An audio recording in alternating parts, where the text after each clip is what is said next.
Hello, welcome to the next part of my series on the speculation with first appearances. Um, One of the things that help fuel the confusion that we have today is the nature of the way the stories were written. If you look back in the early days of comic books, you're talking about from the golden age through the early 60s, most comic books were one-shot storylines. So most introduction of any characters was just in that one book. You know, just like the first appearance of Doc Ock or the Vultures or the Goblin. It's a one-shot storylines, but is the mid-60 approach, and Marvel start to use more multiple issue storyline. That was the beginning of the start of what we have today as far as the confusions in the marketplace as far as what is more important. A part of the device that the writers use, and rightfully so, was to try to come up with a hook that get you excited and yearn for the next issues, right? And when you have multiple storylines, no doubt giving you a glimpse or a little taste of the new characters will hook you into anticipation the next issue. Okay, so that's the common method used. So prior to the mid 60s, when many, if not the majority of the storylines were one shot story, you don't have this problem. First appearance is first appearance because the story is only one book. you know from the mid 60s onward, you start to see a lot of multiple story arc. And I don't have the book in front of me, but one of the earliest one would be Fantastic Four 48. Now, what add to the confusion of that book is it also include the first appearance of the Silver Surfer, so it's impossible to determine how much impact the one panel of Galactus is in that book. If you talk to most collectors, and ask them what is the most important comic books of Galactus, I'm pretty sure everyone will say Fantastic Four 48, even though he's on just one panel, the last panel of the book.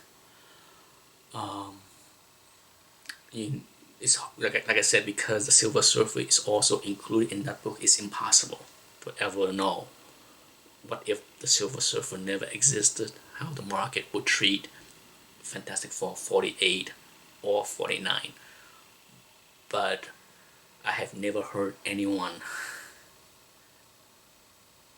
refer to Fantastic Four 49 as the true first appearance of Galactus. Okay, so that's one example where just appearing in one panel has cemented that one character in that book as far as first appearance. At least that's what I think. Correct me if I'm wrong. And then one of the few odd situation that you see as far as first appearances is him.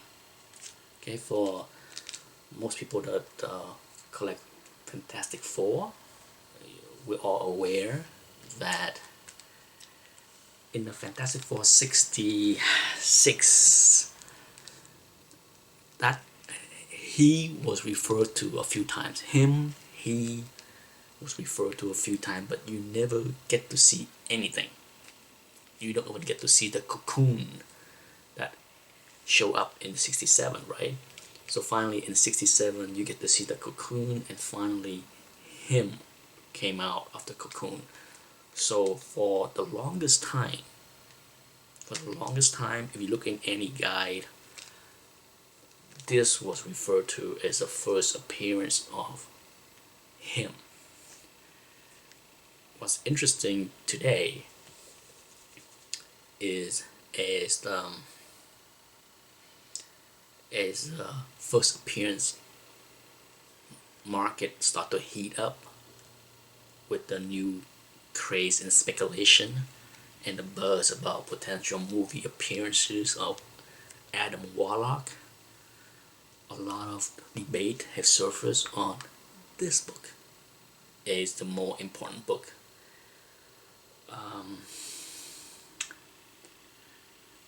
I don't think I have ever shown this book before, so maybe at the end of the videos I will add a little clip to show the view of these books. No doubt the character went through like a major transformation in this book. Pretty much to me it's like Jean Grey, Marvel Girl transformed into Phoenix, okay? But in my opinion, regardless of what the transformation is, if it was me, this would be the most important, because without him it wouldn't be this.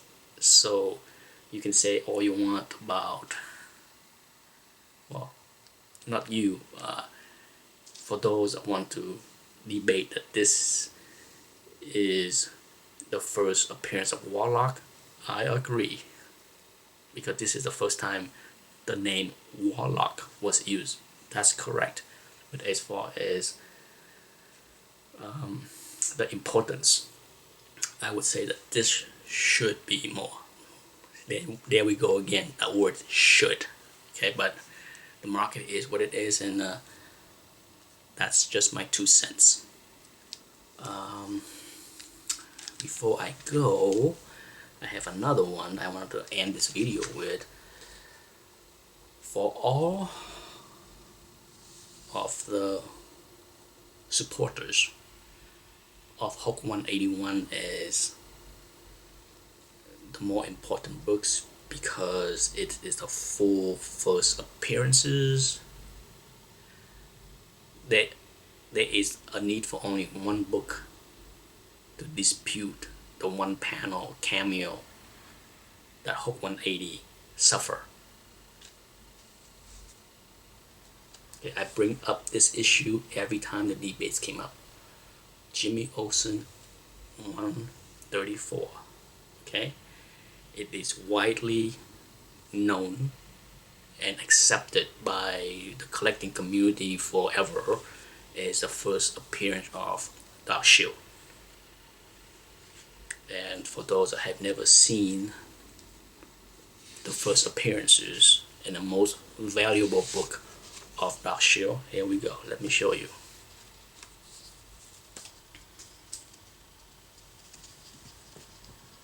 That's it.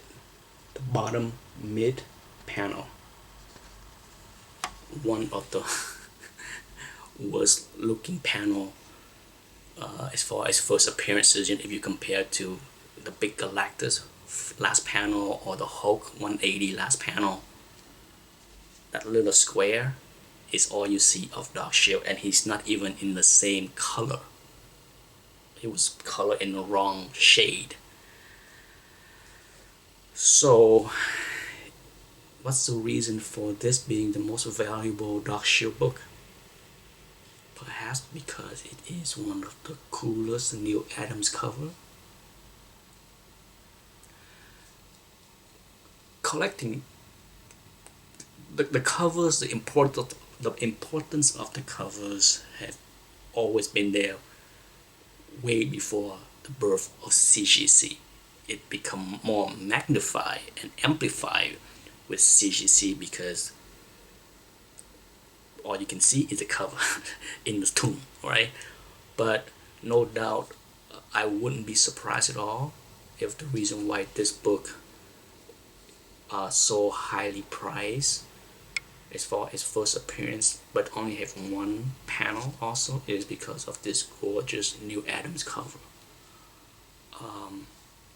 So there you go. As you can see, you know, what I tried to bring forth in this video and the previous video is that there is no hard fast rule when it comes to first appearances and what should be worth more or less.